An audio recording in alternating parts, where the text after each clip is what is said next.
Hello guys, good afternoon. Welcome back to my channel Krishnapuri Puja. আজ হলো রথযাত্রা। সবাইকে জানাই রথযাত্রার শুভেচ্ছা।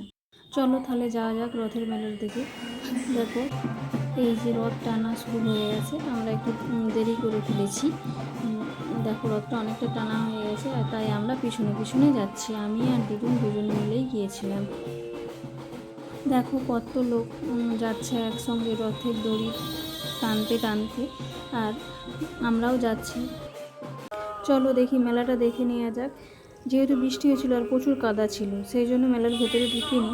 আর এই যে দেখো, জিলিপি ভাজা চলছে মেলাতে, যেটা অসম্পূর্ণ, জিলিপি ছাড়া অসম্পূর্ণ রথের মেলা। তাই দেখো কি সুন্দর করে কাকুটা ভেজে নিচ্ছে। আমরাও জিলিপি নিয়ে নিলাম। এই দেখো কি সুন্দর। আর সন্ধ্যেবেলার দিকে রোড বেয়ে একটা রথ এসেছিলো, আমরা দেখতে গিয়েছিলাম আমি আর দিদি। দেখো এখানে কি সুন্দর করে রথটা টানতে টানতে যাচ্ছে, আর সবাই নৃত্য করছে।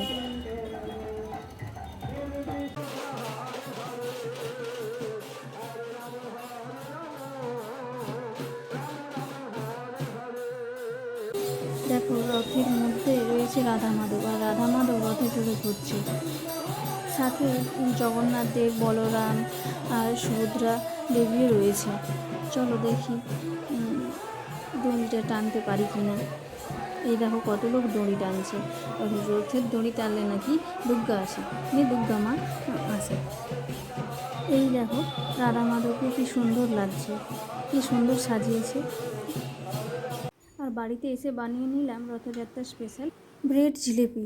কেমন লাগলো ভিডিওটা অবশ্যই জানিও। আর লাস্টে সবাইকে বলবো জয় জগন্নাথ।